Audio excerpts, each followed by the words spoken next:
Voici les erreurs les plus fréquentes à éviter lorsqu'on travaille avec un échafaudage. Erreur numéro 1. Mal installer la base de l'échafaudage. Un sol instable et une base mal installée peuvent causer un renversement ou un effondrement de l'échafaudage. Il faut toujours s'assurer que le sol est nivelé et compact. Les montants doivent reposer sur des vérins à vis munis de plaques.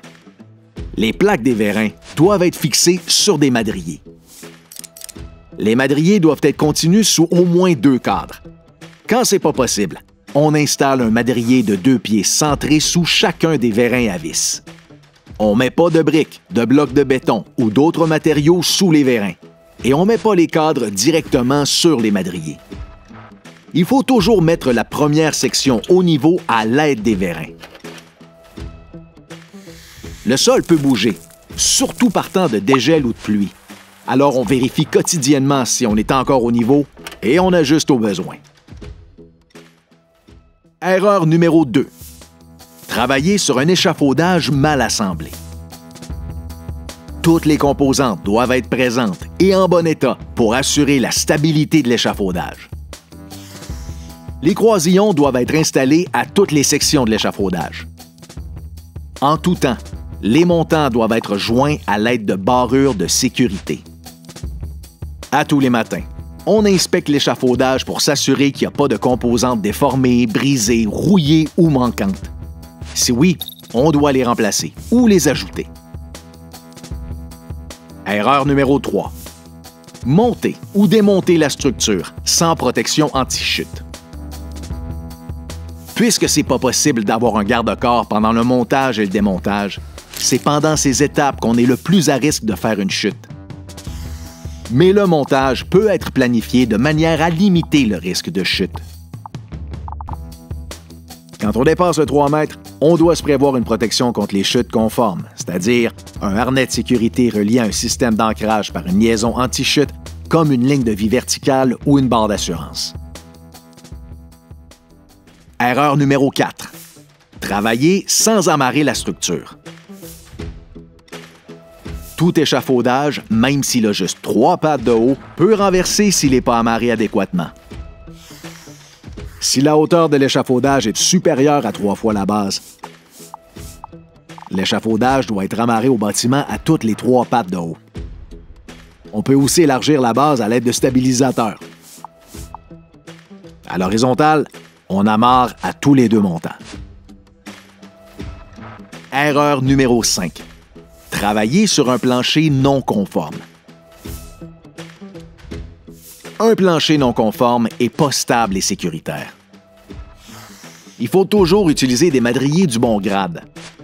Ils ne doivent pas avoir de torsion, de déformation ou de nœuds. On doit les mettre de côté quand ils sont endommagés par des traits de scie, des fentes ou de la pourriture. Quand on utilise des plateformes, elles doivent aussi être conformes et en bon état. Le plancher doit avoir une largeur minimale de 2 madriers. Et les madriers doivent avoir la bonne longueur.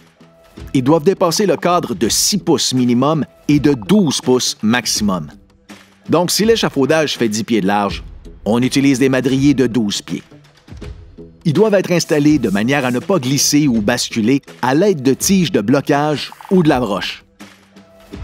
Quand 2 madriers se croisent, ils doivent être supportés par le cadre métallique et fixés. Le plancher doit être maintenu propre, sans substance glissante, comme de la boue, de la neige ou de la glace. Et on garde le plancher libre d'obstruction pour éviter de s'enfarger. Erreur numéro 6. Surcharger un plancher.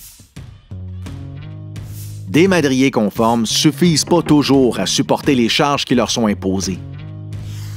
C'est pourquoi il faut parfois doubler ou tripler le plancher pour qu'il résiste au poids des travailleurs, de leurs outils et des matériaux, tout en respectant la capacité de charge maximale de l'échafaudage.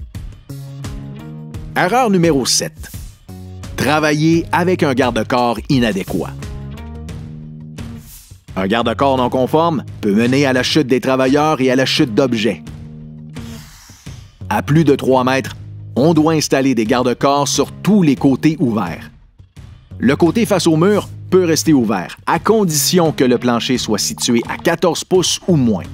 Sinon, on installe une extension de plancher avec des garde-corps aux extrémités. À l'arrière, il faut installer 2 lisses et une plainte. Il faut aussi fermer les ouvertures dans les cadres. À cause de la distance entre les 2 points d'appui, on utilise au minimum des 2x6 pour les lisses et des 2x4 pour les plaintes. Et on doit les fixer. Erreur numéro 8. Utilisez les échelons de l'échafaudage comme une échelle. Comme les planchers en madrier doivent dépasser d'au moins 6 pouces, ils nous empêchent de monter de façon sécuritaire. Il faut plutôt solidement fixer une échelle portative au boulin au-dessus du plancher. Selon la taille de l'échafaudage et la nature des travaux, il existe d'autres moyens d'accès comme des escaliers et des échelles verticales. Ça peut aussi être un accès sécurisé à partir du bâtiment. Erreur numéro 9. Installer une toile ou un filet de protection sans ancrage adéquat. Le vent peut faire tomber une structure qui n'est pas suffisamment ancrée au bâtiment. Le nombre et le type d'ancrage nécessaire doivent être conformes aux recommandations du fabricant. Il faut aussi se référer au tableau de la CNESST pour vérifier le nombre d'ancrages nécessaires selon la région dans laquelle on travaille.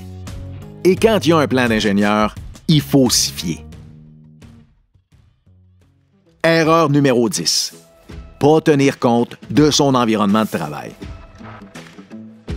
Une mauvaise planification augmente le risque d'accident pour nous et pour les autres. On prévoit notre installation pour toujours pouvoir travailler à une distance sécuritaire des lignes électriques. On planifie aussi nos manœuvres pour que l'équipement soit toujours à plus de 3 mètres. On ne travaille jamais sous une autre personne ou sous une charge. On prévoit un passage couvert pour les piétons et les travailleurs qui utilisent l'entrée du bâtiment. Et on l'installe conformément à un plan d'ingénieur. Il existe de nombreuses options et choix d'accessoires quand vient le temps de s'équiper. Demandez-vous si vous avez ce qui convient et parlez de vos besoins à votre fournisseur pour obtenir des conseils. Pour plus de détails et l'ensemble des consignes de sécurité, consultez les programmes de prévention et les FAS de l'APCHQ.